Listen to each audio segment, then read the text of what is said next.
What's up, everybody? Welcome to the Third and King podcast. My name is Max. You remember my friend Teej. Hey. We like to talk about the San Francisco Giants. Today is April 19th. The Giants just picked up a win.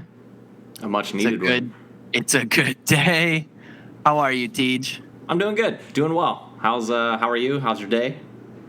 I'm doing well. We've had a lot of kind of day baseball, and it hasn't been going in our favor, so my evenings have been a little thrown off, but we did win today, and I think it's going to be a good night. But despite today's win, kind of a trend going on lately, we haven't been winning.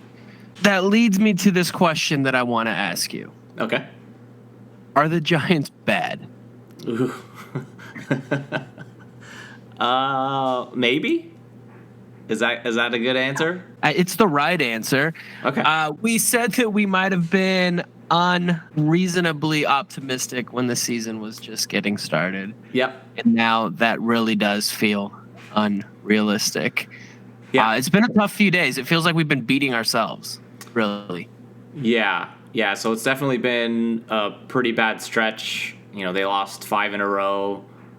And I talked about on one of our earlier episodes that, you know, looking at individual games can get dangerous, but it's better to look at series. And the Giants haven't won a series yet. And It's been tough. That's not good. And even today with the win, the Marlins with the winning run at the plate in the bottom of the 11th inning, with the way that the last few games have been going, you know, the 2 extra inning losses in Detroit, you know, the 2 walk-offs, I just was expecting the worst. So, yeah, it's been a little tough. I think we played about as expected against the Dodgers and the Yankees, but a series against the Royals and the Tigers, I don't think we should be losing. Yeah, you're exactly right. You know, it's going to be tough to take 2 of 3 in New York against the Yankees. So taking 1, obviously you wanted better, but I'll take that. Yeah. And the Dodgers are good. Dodgers are always going to play us tough. But you're exactly right. The other series against the Royals, the Tigers, and even the Marlins, if the Giants are good, those are the types of games, or at least series, that they should be winning. Mm-hmm. And they didn't. So going back to what you said about us being unreasonably optimistic, to answer your question, are the Giants bad? I don't think so, but I'm also way further from thinking they are good. You know, they might not be bad, but this stretch of baseball makes me think that they're not good either, if that makes sense. We do have a lot of people that are struggling. The bullpen, for one, right? Yeah. I am very unexcited when Ross Stripling comes out. He started the year really badly. It was something like 7 home runs in 6+ innings or something like that. It happened quick. Yeah. And it happened quick, and it was like, wow. And he had such a good year last year, has had a pretty good track record in his career of being at least a decent pitcher, you know, if not better. Like, he was very good last year. And when they signed him, I was like, that makes sense. Because he can come out of the bullpen, he can start. You know, having that flexibility is something the Giants value. And also just the way he pitches, it's like, you know, he's very cerebral, if you will. You know, he's very into, like, analytics and pitch shapes and stuff like that, and I was like, this is just a match made in heaven with the way that the Giants do pitching development and stuff like that. And then for him to come out just struggling pretty badly was eye-opening. He's looked a lot better his last 2 outings. He looked better yesterday. Yeah, he looked better yesterday, and he looked better his outing before. I think he actually gave up a home run in that outing, but then like completely settled down.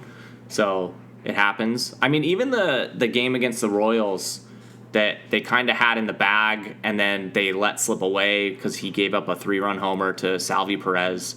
I don't know if you remember that, but like it was like 6 inches off the ground or something. Like Perez just golfed it. It wasn't a bad pitch. It was just he got beat. So those are going to happen. Obviously, that doesn't explain the rest of the home runs he's given up, but you know, I think he's looked good his last couple outings. I'll be curious to see, and we'll probably get to this in a little bit, if they go with Stripling in Wood's rotation spot, or they did call up Tristan Beck, who's been starting for Sacramento. So I don't know if they'll give it to him, but I was encouraged by Stripling's last couple of outings for sure. Yeah, it will be interesting to see what they do with Wood being injured right now. Like you said, the last 2 games, I have it pulled up now, He has looked much better. Just 2 earned runs against the Dodgers April 12th, and then yesterday, none, right? He pitched 2 innings, only 2 hits allowed, 3 strikeouts. Yeah. Speaking of on the up, Taylor Rogers. Yeah. A better outing. Yeah, and I mean, talk about early season struggles. I mean, he came into the game today and his ERA said like 15.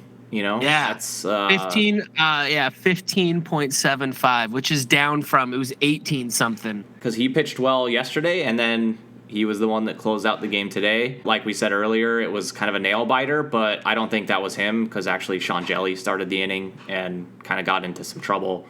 And then Rogers came in and shut the door. And then he looked good yesterday. So he wasn't going to have a 15 ERA all season. So those things are going to straighten themselves out. It's just early season numbers are weird. And when you struggle early in the year and the sample size is so small, it's just very glaring. And with those 2 guys in particular, the eye test matched it. It wasn't like they were just giving up a bunch of like dinks and doinks and their ERA was inflated from some bad contact that just happened to find holes. Like, they were getting hit and getting hit hard. But the last 2 outings for both of them were promising, so we'll hope that is a trend that continues.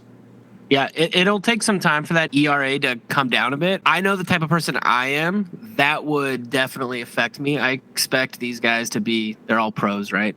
So I'm sure they're not thinking about that number in the back of their mind. That would really haunt me. You're right. I doubt they're thinking about the number, like the ERA number, but I would imagine that they're thinking I've pitched poorly, or I don't have my command, or I don't have my fastball, or whatever it was that was making them struggle. Yeah. Like, that's got to snowball, and especially early in the season, it's going to snowball quick, because then you go out there in a fresh outing and you're like, do I have my slider today? And if you're already questioning if you have it, you're behind. Because these guys have to think they're the best in the world to even like compete, and then on top of that, they have to think they're the best in the world and then go out and perform like the best in the world. Mm-hmm. So like, if they're not thinking it, I would imagine that it would affect their performance for sure. Yeah, it would affect mine. Yeah. Did you see Rogers throw his mitt away? I did. And then he punched the bench a few times. Smartly though, he was using his glove hand. So he was not punching it with his pitching hand, which, I mean, I get it. He was frustrated. He walked 4 straight batters, and that was kind of the difference in that game before it got away against the Dodgers. But, yeah, I mean, I thought it was kind of funny. Yeah, I assume it was a new mitt, and he's just like, nope, this one ain't it. Yeah. Apparently somebody went and got it out, which kudos to that person for going to grab it out. And then he was like, I don't want it, and just went and got a new glove. One of the luxuries of being a big leaguer, you can get a new glove whenever you want. Yeah, he was like, yeah, I don't want that thing anymore. Yeah, one of the random things I was thinking about when I was watching him struggle is, so his brother's on our team, right? Yeah. It's got to be an interesting like dynamic there, right? Like, he's got to be watching it, and it's tough watching your brother struggle. Yeah. And then afterwards, it's like, should we talk about this? Like, what are we doing? Yeah, there was a quote from Taylor after that outing. He threw his mitt away. He talked to reporters. And if you want to talk about that for a second, these guys are expected to talk to reporters after they just have, like, the worst outing of their life or something, Like, that's wild. In any sport. Any sport, that blows my mind. Half the time, they seem like very good public speakers. Yeah. Like, a game just wrapped up. You're asking them questions. Like, I'm watching it sitting on my couch, and I don't even know how I would reply. And then when guys, like, don't stick around for quotes, people bash them. It's like, I get that's part of the job, but, like, they're also people, too. And you're allowed, I don't know. I think they're allowed to have a bad day at the office, but maybe I'm being a little too kind. I'm just here so I don't get fined. The legend. One of the things he said, though, was like, I'm not going to sleep tonight. Like, he was, like, so beat up about it. He was like, I just know that I'm going to sleep terribly because I'm going to wear this and it's going to wear on me. And like, that sucks. And maybe that's part of that snowball effect we were talking about, where he just can't get out of his own way. How that dynamic goes with his brother, I don't know. I mean, it's not like he can give him any tips. He's like, maybe try throwing underhand. I do think it would be really cool if we were able to get Tyler to throw both ways. And imagine batting. You just don't know what you're getting. Yeah.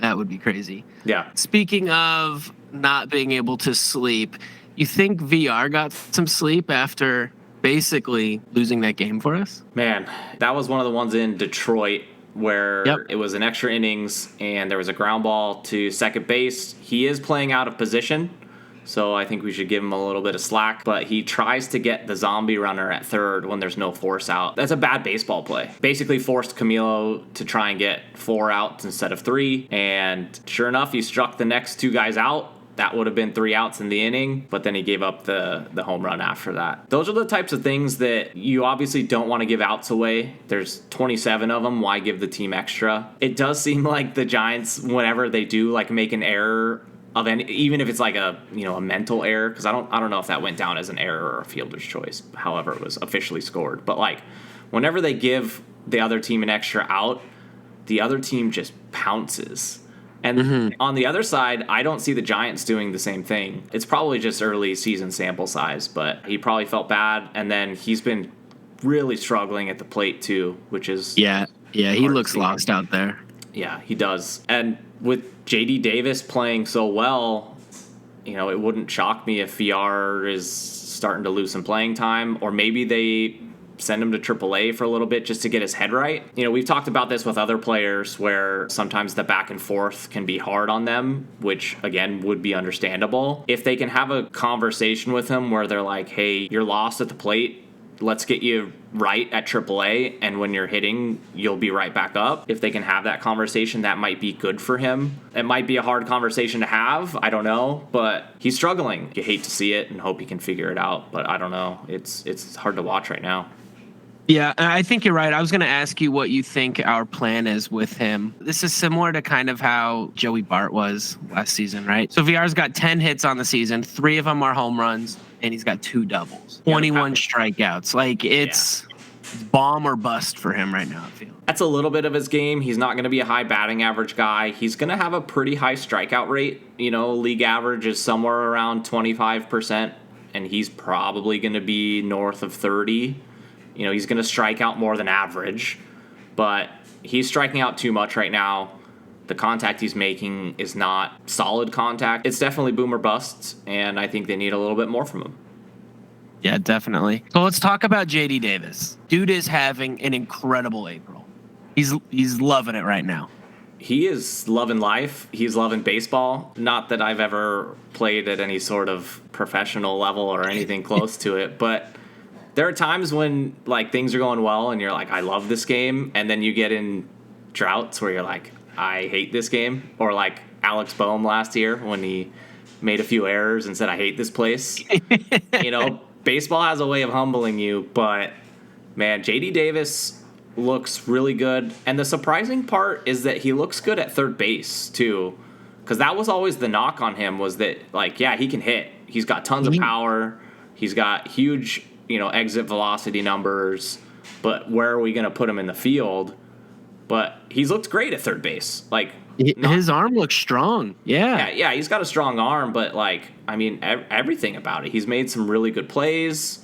I mean, he almost pulled off this crazy barehand play today. He didn't get the guy, but like, I mean, he wasn't doing that last year. And like, you show this to Mets fans and they're like, nah, that's not J.D. Davis. It just wasn't his game. And he was a good player without the defense, but with the defense, I mean, it's April, it's early. Let's not get too ahead of ourselves, but he looks great. He looks great. I did read a little blurb, I guess, in the preseason, before the season started. He and Kapler went out for a meal, and he told Kapler that he expects to establish himself as an everyday player, win a Gold Glove, and be one of the best hitters in the league. Right? It's obviously super early, like you just said, but hey, he's backing it up. So far, he's backing it up. I think, and he was free. Oh my goodness, that trade looks like an absolute heist right now. It looked like a heist when it happened. To be totally honest, I love Darren Ruff. I probably would have taken J.D. Davis over Darren Ruff straight up. Yeah, who else did we get for him? Yeah, we got 3 pitchers. We do have some guys not performing well, but some guys are pulling their weight, right? Yeah. J.D. Davis, Tyro's looking good. Tyro looks really good. He was last year, but he's cemented himself as an everyday player as well. I think there was kind of still some thought that he might get platooned against some right-handed pitchers, which is why they maybe got Brett Wisely. And, they have Isan Diaz in the minors as well, who are both left-handed hitting middle infielders. But until further notice, he's an everyday player. Now, he's going to have some rest days, so my guess would be that those will come against right-handed pitchers instead of left-handed pitchers, but he's definitely not going to get platooned. And he looks great. He's got a little bit more pop so far than he did last year. He's capable of stealing some bases. His average is pretty good. Pretty good defense, I think. And he's batting 323. 2020 season, 20 homers, 20 steals. Okay. You think so? He was pretty close last year. I don't not think so. Yeah, all right. I'll take Yeah, it. put it out there. Yeah. One thing I did put out there at the beginning of the season is that I said this is going to be Joey Bart's comeback season. This is it. And he's looking a lot better, man. I'm feeling pretty good about that. He looks really good behind the plate. And this He's is framing him up. Yeah. This is one of the things that we talked about earlier in the season. If he can be a good defensive catcher, the floor is just so high. Like the baseline, if you're a good defensive catcher, is really high. And then if you can hit a little bit, that's a very good player. And his defense looks really good. I don't know if it's another year under his belt. I don't know if maybe there was like some whispering from Roberto Perez, because like his framing looks better, his blocking looks better. He's always had a good arm, so the throwing still looks good. Like this is gonna sound cheesy, but like he looks like he feels like he belongs. Like he looks more confident. Maybe it was just he was a little intimidated by coming in the shadow of Buster Posey. Like I don't know, but he looks great. And he's still figuring it out at the plate, especially since he started on the injured list. His sample size is even smaller than some of these other guys that we're talking about. But it's very encouraging to see him look that good as a defensive catcher, at the very least. Oh, absolutely.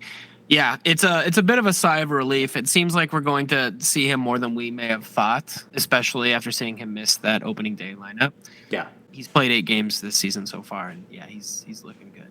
Yeah. Still no long ball and only 1 walk, but he does look a little more patient up there. He's not striking out as much. He's getting hits. He's kind of like we were talking about with VR. Like, he's going to strike out a decent amount, but if he can walk enough and hit with enough power and be a good defensive catcher, he's not going to be Buster Posey, but that's an unrealistic expectation. But if he can be a solid regular, I'm all for it. Yeah, definitely. So another guy that's having a good season so far, Scott Alexander. He looks like a dude. Yeah, he's a dude. Ever since he came up last year, he's been incredible. He's looked super good. Alex Wood says he's got a unicorn sinker. I think Grant Brisbee calls it a turbo sinker. It's unique because he's throwing 93 or 94 with really drastic sink on it, which you don't see from the left side very often. If you think about it, and I don't know why it is, but most sinker ballers that you think of are right-handed pitchers. So maybe it's just because there's less left-handed pitchers in general. He just goes out there and throws a sinker, and people seem to not be able to hit it. So yeah, we've seen him a lot already. 8 games. He's only allowed 1 earned run. It was a home run against Max Muncy at Oracle Park, where he. I wasn't gonna say it. Well, apparently he turns into Barry Bonds when he plays at Oracle Park. So if you give up a home run to Barry Bonds, you tip your cap and you move on. Yeah, that's fair. But Scott's a Santa Rosa guy, so I imagine he's now playing for his home team. I didn't know that. That's cool. Yeah, gotta love it. Yeah. What about our starters? What do you think of them right now? The rotation. I think they've all looked pretty good, and some of them have looked even better. I mean, Tony Disco is dealing. Oh yeah. He looks fantastic. Alex Cobb looks really good. His start against the Dodgers, he came out and said after the game, that's the worst command I've ever had. But it's not like he was getting lit up. He just walking too many guys. His pitch count got up, and they were like, all right, we got to make a move. But yeah, he looks really good. Mania looked really good against the Royals. Looked less good against Detroit, but didn't look bad. I think he looks good. Wood looked really good until he got hurt. So hopefully the hamstring strain won't keep him out too long. I think Webb has looked really good. Congrats, Logan Webb, on your contract extension, by the way. Yeah. That's good news for us, good news for him, good news all around. We love those kinds of moves. Webb's ERA is a little inflated right now. I think he's looked really good. Like, his stuff's good. He's throwing strikes. He's not walking guys. His strikeout rate is way up from last season. His velocity is like a little bit up. I hate using this word, but I think he's been a little bit unlucky with his like home run rate. It's like he misses once a game, right? And they're taking advantage. Yeah, and usually if you miss once a game, I don't know, you'd go like, all right, 50-50 if they're going to take advantage or not. And then his misses are like, it's like 90% chance they're going to hit a home run, not even that they're going to like, I don't know, it's been a little weird. His expected stats, if you put any stock into that whatsoever, like his expected ERA is like 2.58, which is kind of in line with A, where we expect him to be, and then B, kind of the eye test, other than those, again, either fluky or unlucky home runs. I would expect the home run rate to come way down. He's just too good to keep giving up a lot of home runs like that. I think he's just kind of gotten either unlucky or made mistakes in the wrong time and paid the price for it. But I think that'll correct itself. Fix it up. Fix it. Yeah, We'll be good. yeah. I saved the worst for last. Uh-oh. We got to talk about Brandon Crawford. It's painful. It hurts. It hurts to think about it. Yeah, he's struggling. He's not looking good. He's struggling at the plate, and then he doesn't look like himself in the field either. Yeah. He obviously had that, I think it was a 3-error game, or maybe it was like a 2-error, and like it was 2. It was against Detroit. There was also a play that he should have made, but they didn't call it an error for whatever Exactly. reason. I'm sure if you asked him, he'd tell you it was an error. Yeah. I don't know if it's related, but he missed a game earlier this season with a forearm strain, and even his throws don't look like the normal Brandon Crawford throws that we're used to. Like, we're used to him throwing flat-footed and getting some heat behind it to get a guy out at first or whatever, and I haven't seen that yet. Maybe it's the forearm. Maybe it's something else. I don't know. But it's been tough to watch. You're right, because like he looks a little lost both at the plate and in the field. And he's always been a great defensive shortstop and has had some really good offensive years. But you always expect the defense to be there, and it just really hasn't. So it's been rough. Yeah, one of the interesting things is that we, in an earlier episode during spring training, we had commented that he's one of those guys that likely doesn't require a lot of time to ramp back up and get into the swing of things. I feel like I struck out on that one. Maybe not. Yeah. I think he's hurt, and he's trying to play through it. The Giants are hurting right now from injuries, but like in the outfield, not in the infield. So if he's hurt, take a couple weeks off, maybe. I don't know. But yeah, it's so weird. And so if he's hurt, I wonder, is the urgency for him to get back into it there? I don't know. I'm just trying to think. He's toward the end of his career, right? Yeah. Is his head still 100% in the game? Who knows? He knows the end is coming. His shelf life is almost up. So I wonder if that's affecting him. We do know that he and his wife are expecting their 5th child. Maybe his head's just somewhere else right now. I don't know. But yeah, it's kind of painful to watch. He's only batting $160. Yeah. We never know what's going on with these guys behind the scenes. We've talked about that before, that something going on in their personal life very well could be affecting their play on the field, so who knows. He doesn't look 100% physically there. People have been speculating, and I think rightfully so, that this is probably his last season because it's the last year of his contract. He's getting up there in age. He's got 4 kids with a 5th on the way. Maybe it's just time to hang him up. We saw this from Posey, and obviously they're different players, but I think Posey had such a good year in 21 because he knew he wasn't going to play after that and just left nothing in the tank and just gave as much as he could. And not to say that Crawford's dogging it, but kind of what you were saying earlier about if his head's not there, I would almost expect, if he thinks this is the end, for the opposite to have the effect. But maybe then in a roundabout way that he's putting more pressure on himself to have this really good like send-off year. To me, it looks like he's hurt. But if that's the case, I don't know why he's playing. So heal up, Brandon. Yeah. We like having you out there. Absolutely. Other injuries, though, we got Jock on the IL. Yeah, that one kind of came out of nowhere. They had the series against the Dodgers, which he played in, and then they had a game against Detroit, and they called up Darren Ruff. Welcome back, Darren Ruff. Love to see it. Because they were playing against a left-handed starter. Ruff looks good against lefties. He can always hit lefties. But then it was late in the game, and there was a right-handed reliever in, and I'm like, why is Jock Peterson not in this game right now. And turns out he was hurt.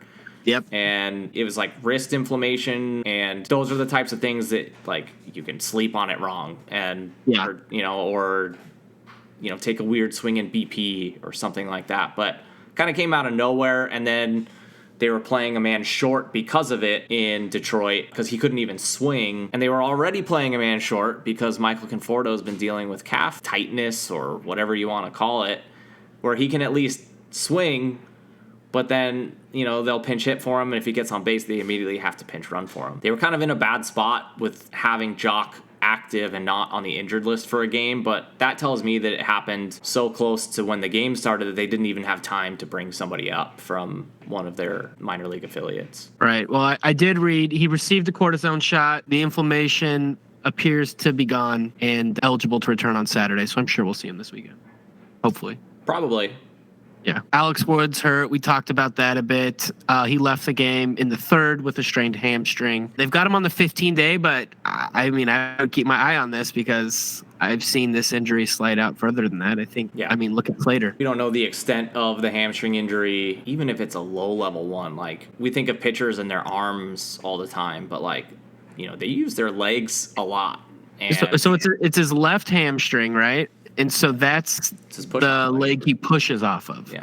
So, I don't think that they can really afford to do anything but take that pretty seriously. Yeah, and because he's got to be on the injured list for at least 15 days, I would imagine they're going to slow play it because they don't want him to re-aggravate it. And then they'll probably put him on a rehab assignment. But I do think that they prepared pretty well for this. They have a lot of starting pitching depth. So Wood was pitching great, but this is one of the ones where I'm like, okay, I think the depth is actually going to be okay and work in our favor. Yeah, so one guy they probably should have put on the IL, I guess, is Conforto, but it couldn't really afford to do that. Yeah. And good thing we didn't, though, right? Because he hit today's game winner. Yeah, so that's a weird one. You're absolutely right. Probably for the best because he hit not a pinch hit home run. He pinch hit earlier and stayed in the game as the designated hitter and then hit that game winner in the 11th. Because he hasn't been able to play the field or run the bases, they're almost playing two people short. Because like I said earlier, if he does get on base, they have to pinch run for him.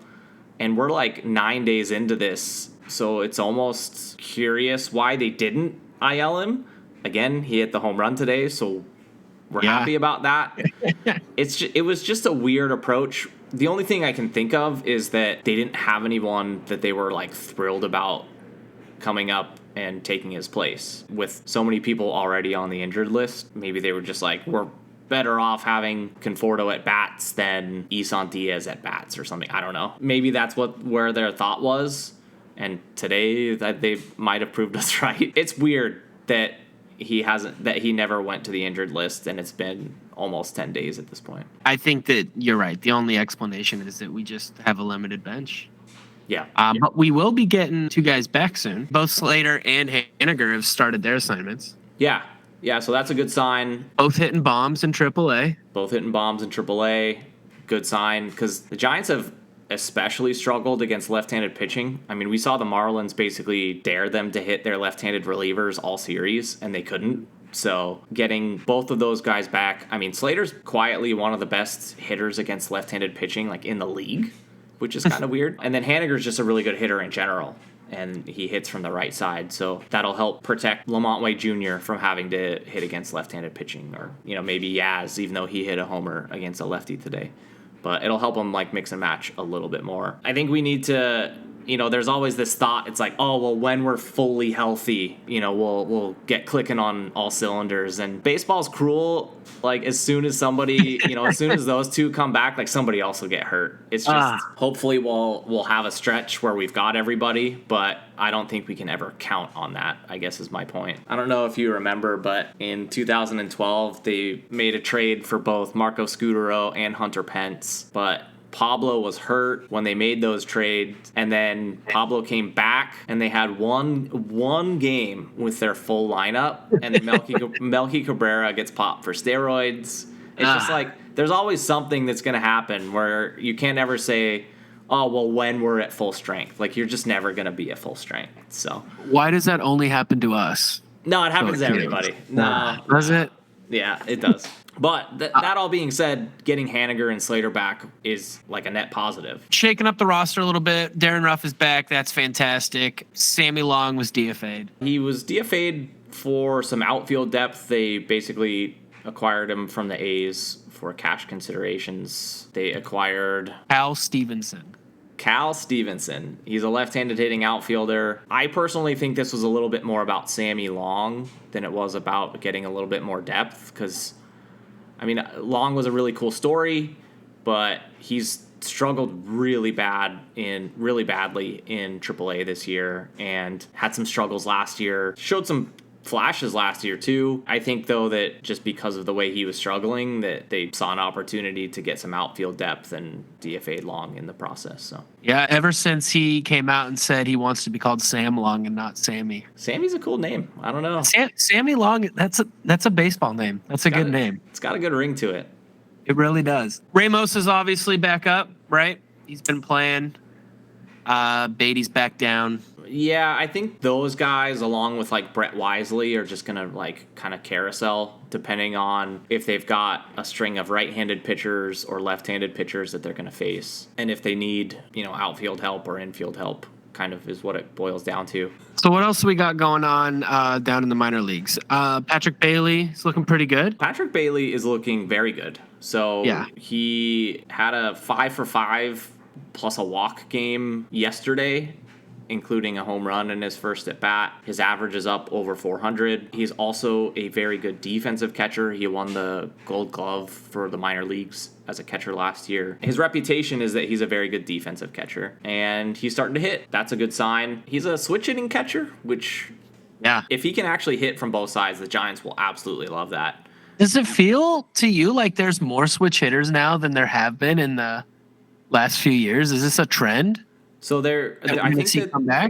I think that growing up we saw a lot, and then I do think that the trend went away from switch hitting. I haven't looked lately, but at least anecdotally it does seem like it's kind of swinging back towards some more switch hitting. Yeah. Even if you're strong, you're obviously going to be stronger at one side of the plate than the other. But Yeah. if we can use analytics and figure out the right times to do it, The interesting thing about Bailey is that his stronger side seems to be from the left side. There's more right-handed pitchers than there are left-handed, so you'll always the big side of the platoon. Most catchers hit right-handed, so if they wanted to strictly platoon him, it'd probably be very easy to find a partner for that. Whether that's Joey Bart or someone else, I don't know. It's intriguing, at least, if not somewhat exciting. So he's in Richmond, right? With wins gone, who's in AAA now? Who's in SAC? We've got Gary Sanchez. Yeah, and then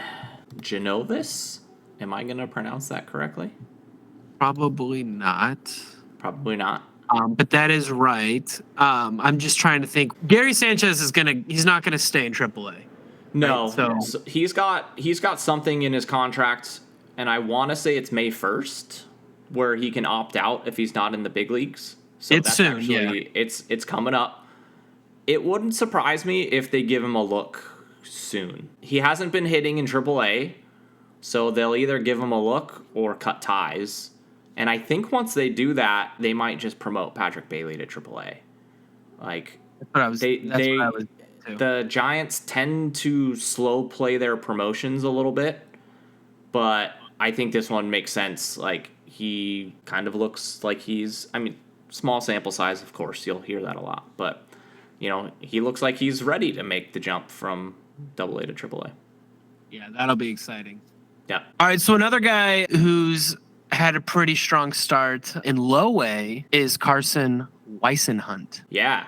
So he was their second round pick last year. He's a left-handed starting pitcher, and his changeup looks elite. Again, small sample caveat. Also, it's low A, so but that changeup looks nasty. He's got, I think, 3 earned runs over 2 games that he's started so far this season. He's fanned 8 over 6 innings, so he is tracking well.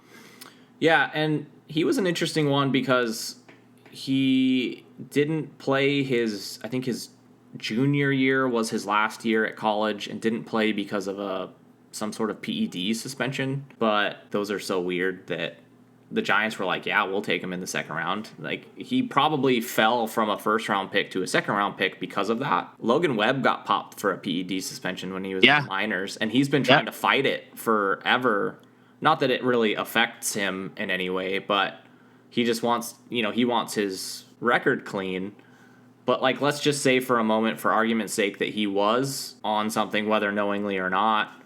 He's not now, and he's pitching great and has for the last few years. So, like, I guess my point is, even if he was on something, again, either knowingly or not, maybe he had a bad trainer that gave him something crummy and it lit up the test or whatever, it doesn't mean that he was relying on that to be good. But because of that, he fell to the second round, and the Giants felt like they got 2 first-round picks because of that. So they're excited about him. I think he's one of the guys where, contrary to what I said earlier, where they like to be a little bit slow with their promotions, I think they'll actually be a little bit aggressive with him just because he has kind of that track record. And the changeup is the platoon neutralizer. So, like, if you try and stack a right-handed lineup against a left-handed pitcher and you've got a good changeup, like, that's good. They like what they see out of him, and they'll probably be pretty aggressive. A stat that they need to implement, specific only to the San Jose Giants, is how many beer batters he strikes out. Yeah. I need to look and see if I could find if any of those 8 strikeouts were a beer batter. In his first game, one of them was. Was it? Yeah. I love that. I haven't been to a San Jose game in a decade and a half. I think I went for my 21st birthday was the last time I went. But they're a blast. I love minor league baseball. It's so much fun. A decade and a half, yeah. Decade and a half, yeah. I hope they never lose that tradition. That one's fun. Oh, yeah. 2 guys that, okay, so Casey Schmidt's not necessarily struggling, but his batting's a bit funky. He is batting, I think, .310, has some ribbies. It's just all base hits. Yeah, it's kind of like an empty 300 batting average. Yeah. Like, not a ton of power yet, and not a lot of walks either. So you might see the 300-plus batting average and think, why isn't Casey Schmidt up yet? I mean, I think part of that's because J.D. Davis is playing out of his mind. But then I think part of it is that he's getting some hits without the authority that they're looking for. Like, they want to see some power from him. Obviously, the defense is going to be there. We've said this since the beginning. He can come up and play third base and maybe even shortstop at the big leagues right now, but they want him to improve at the plate and see if they can turn him into a big league hitter, because if they can, he's going to be a very good player. Yeah, I agree. Even though it's just one step from AAA to the bigs, it's a big leap. It's a big leap. The talent is a lot higher. Yeah. You see it when these guys rehab, right? Oh, yeah. You got Fernando Tatis hitting 3 homers a game. Yeah, you get 5 at bats or something like that over 2 games. Yeah. The talent gap is real. You're absolutely right. Yeah, it's real. Last guy, Kyle Harrison, struggling just a bit. Yeah, he struggled to start the year with his first 2 starts. Like, his first start, he went 2+ innings because he threw so many pitches. He was getting deep into counts. He was walking guys. He walked Fernando Tatis Jr. twice. His last start looked better. And then Eno Saris does this tweet about, like, stuff plus in the minor leagues. And Kyle Harrison has been in the top 10 even when he wasn't pitching that well. So his stuff is there. Like, there's no question. He's got great stuff. The question is command, control. I think once they get that ironed out that we'll see him. But, I think they're going to make sure that it's there before they call him up. Yeah, it'll happen. I have a thought, too, that they're going to be very careful with his pitch counts and his inning limits already. But I have this thought that they could use him like Tampa Bay used David Price when Price was a rookie way back when in 2008, where if they can limit his pitches and his innings enough at the minor league level, that they can call him up late in the season to be like a 2-inning reliever type and just be this like secret weapon that they use. That comes back to like, are the Giants good? Are the Giants going to make the playoffs where something like that would even be helpful? Time will tell.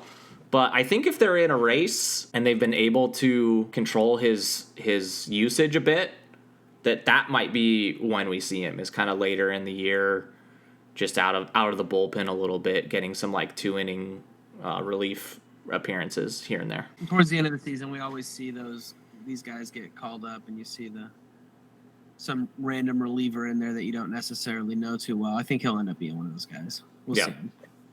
Yeah. Let's wrap all this up. Why don't you tell me what you're looking forward to? We've got a lot of baseball coming up. I think we've got 7 games in a row.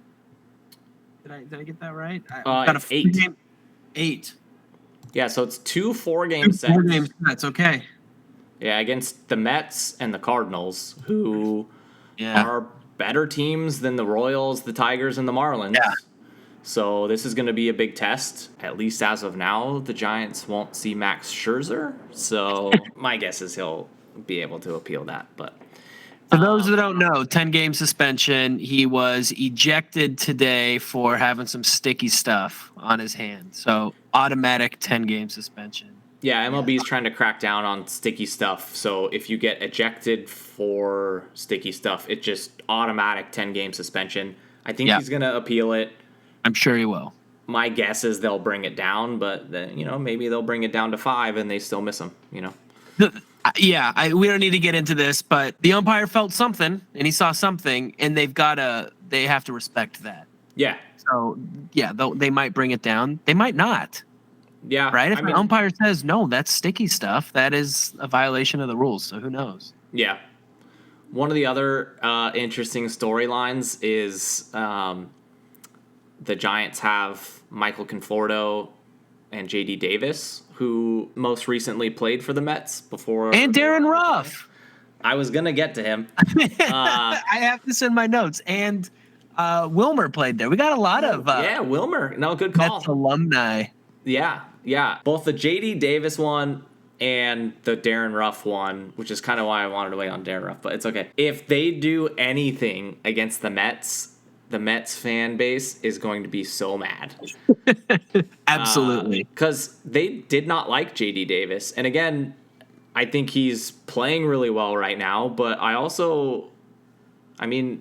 think he was a good player. Maybe they were just expecting him to be a star and he didn't meet their expectations. But then, Darren Ruff, it's weird. The dude got like 4 at-bats in an extended spring training game, came up and hit a double off the wall off Clayton Kershaw. Like, he can hit lefties. Yeah.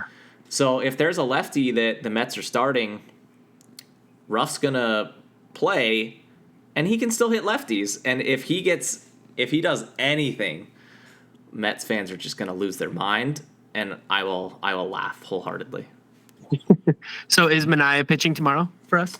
Yes. So it's Manaea versus Senga tomorrow. How many out of 4 are we going to take? Well, the way that they've been playing, I would hope they can take 2. Ideally, like, you'd want to take 3 of 4 in a home situation. I think right now, like, if they can get back to playing 500 ball, we'll take it.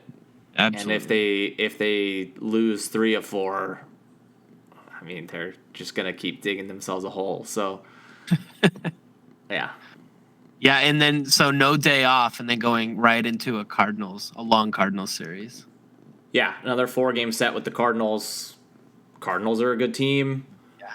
I think they're a little light on the pitching, like the starting pitching right now, but their lineup is deep and good. So that's going to be tough to navigate. And then even after the Cardinal series, they have 1 day off, but then they play a 2-game set against the Padres in Mexico City. So this 10-game stretch is it's going to be tough, but I think it'll also tell us a lot about who this team actually is. How do you feel about 2-game series? I don't like them. No, they're weird. Yeah. You can split them, and then it's like, weird. Well, we didn't learn anything, like. So yeah, I think they did it just because it's in Mexico, and they wanted like an extra travel day and stuff like that. But overall, I don't like 2-game series. I don't know, 4-game series are even kind of weird. I like the 3. Yeah, 3's good. And I should know this. Who's the home team for that? The Padres. Yeah, I figured so. Which is a bummer for me because I lose out on a Giants Padres series here in San Diego. That is a bummer. It's a bummer for me. Unless you go to Mexico. Maybe I'll go to Mexico. Take Frank with you. He'd miss me. That's it. That's all, man. That's all I got today. Cool. Thanks for hanging out. Thanks for chatting. Everybody listening, please do us a favor. Visit us at thirdandking.shop. Visit us on all the social medias at Third and King Shop. Email TJ and I at thirdandkingshop@gmail.com. Click subscribe wherever you're listening right now. A like, a thumbs up, that would be nice. But yeah, find us on all those streaming platforms. We're out there. We're there. And we want to hear from you. Yeah, hit us up. Let us know your thoughts on today's episode, past episodes, or if there's anything you want to hear from us. Yeah. Anything you want us to discuss. Cool. Sounds good to me. All right, everyone. We will see you next week. Adios. See ya.